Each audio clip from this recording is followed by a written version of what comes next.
నమస్తే అందరికి. ప్రస్తుతం నా వెనకాల మీరు చూస్తున్న వరి నాటేసి 45 రోజులు అవుతుంది. వరి ఇంత ఆరోగ్యంగా ఉండే కారణం ఏంది, రైతు తన పొలంలో ఎటువంటి మందులు వాడుకున్నాడో రైతుని అడిగి తెలుసుకునే ప్రయత్నం చేద్దాం. నమస్తే అన్న, మీ పేరు? నమస్తే అన్న, నా పేరు ప్రవీణ్ కుమార్ అన్న. అన్న, మీ పొలం ఇంత ఆరోగ్యంగా ఉంది కదా, మీ పొలంలో ఎటువంటి మందులు వాడుకున్నా మీరు?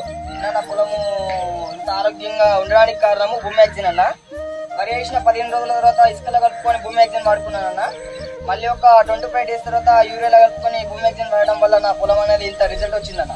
అన్న, మీ పొలంలో ఒక గంటకి ఎన్ని పిలకలు వచ్చినాయన్న? అన్న, మా పొలంలో 30 నుంచి 40 మధ్యలాగా రావడం జరిగిందన్న. అంటే ఈ భూమ్యాక్సిన్ ఇప్పుడే వాడుకుంటారా, ఫస్ట్ టైం ఇంత ముందు ఎప్పుడైనా వాడిరా? ఇంతకుముందు యాసంగిలో వాడినన్న. ఓకే, మంచి రిజల్ట్ వచ్చినప్పుడు మంచి రిజల్ట్ రావడం జరిగింది. మళ్ళీ రిజల్ట్ వచ్చింది కాబట్టి ఇప్పుడు కూడా యూజ్ చేస్తున్నానన్న. ఓకే అన్న, మరి మన వీడియో చూస్తున్న రైతులకు భూమ్యాక్సిన్ వాడుకోవాలని సలహా ఇస్తారా మీరు? తప్పకుండా ఇస్తానన్న, ఎందుకంటే తక్కువ రేట్లో వస్తుంది, ఎక్కువ లాభం వస్తుంది కాబట్టి భూమ్యాక్సిన్ వాడుకోవడం తప్పకుండా ఇస్తానన్న. ఓకే అన్న, థ్యాంక్ యూ అన్న.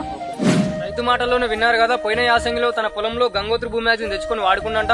అప్పుడు మంచి రిజల్ట్ ఉంది. అందుకే ఈసారి కూడా తన పొలంలో గంగోత్రి భూమ్యాక్సిన్ వాడుకున్నా ఈసారి కూడా మంచి రిజల్ట్ ఉందని చెప్తున్నాడు. ఒక గంట కంచేసి 35 నుంచి 40 పిలకలు వస్తున్నాయి. వేరే మందులతో పోలిస్తే ఈ భూమ్యాక్సిన్ వాడడం వల్ల నాకు దిగుబడి కూడా పెరుగుతుందని చెప్తున్నాడు.